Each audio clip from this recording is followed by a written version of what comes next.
Markelle Fultz is one of the most interesting players in the NBA.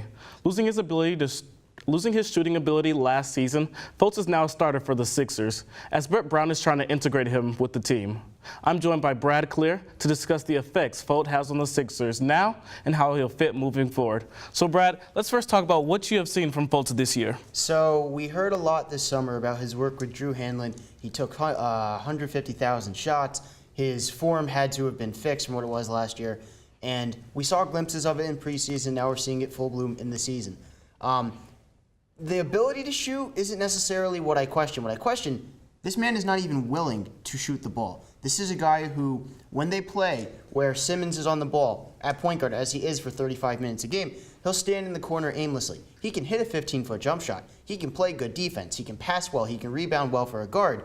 He can't shoot the ball from the outside. And not only that, he almost seems scared to. When they play with Simmons and Embiid on the court, they have a net rating, an offensive rating of about 112.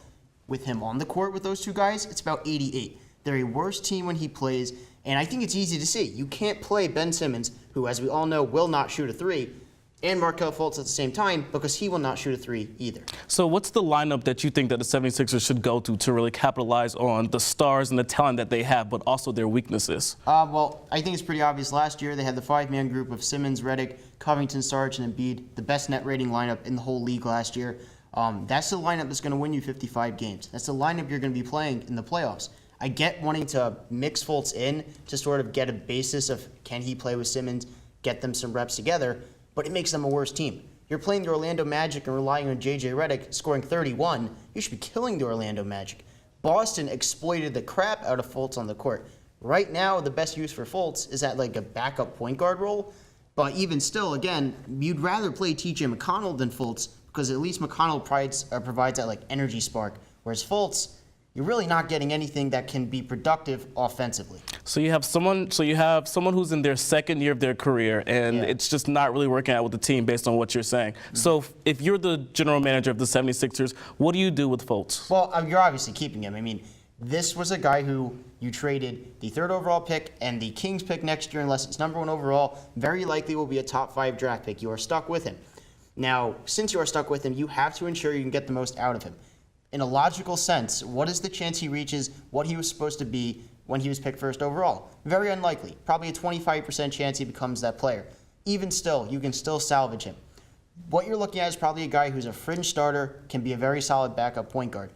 The only thing I look at as far as where he might not fit into the team, in that year 4, he has a $12 million team option because he was 1st overall pick.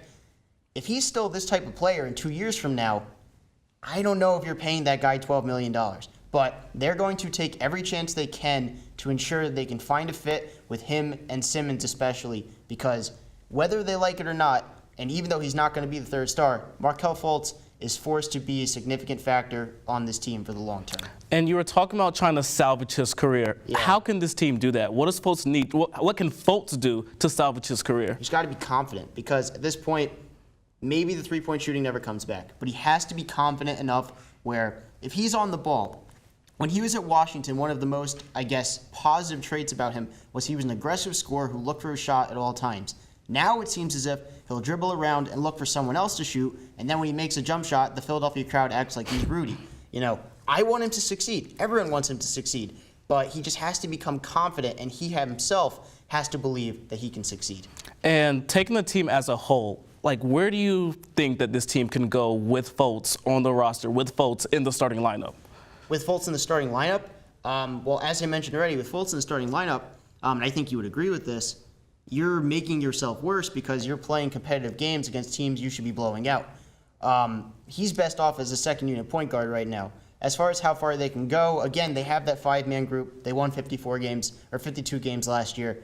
It really just depends on, really, ultimately, when Brett Brown realizes, okay, we're a worse team with Fultz, and we just have to get to the point where you can get as many wins possible rather than trying to integrate Fultz with Simmons, which is so far proven to be something that's very difficult and will not bear positive effects on the court.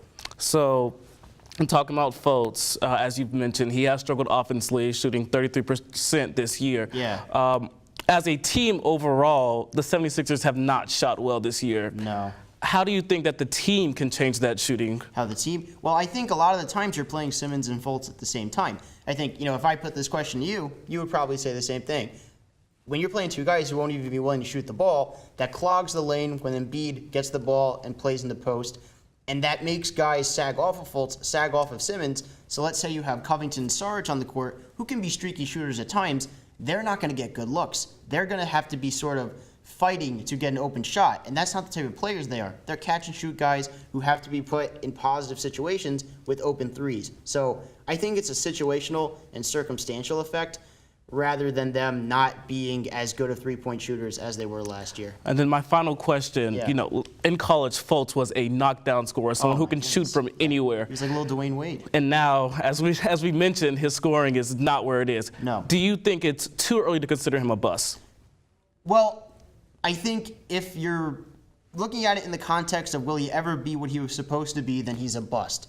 If you're looking at it in the context of will he ever be an effective, productive, positive NBA player, then yes, it's too early because he can still defend well, multiple positions, can play on and off the ball, at least as a playmaker, distributor type, and can rebound well for a guard, but he's never going to be that game changer, #1 overall pick that he was supposed to be coming out of Washington. Well, you talk about a game changer, me and Brad together. That's right. That is all the time we have for this episode of 101 Sports Webcast. Huge shout out to all of our crew, producers, and talent.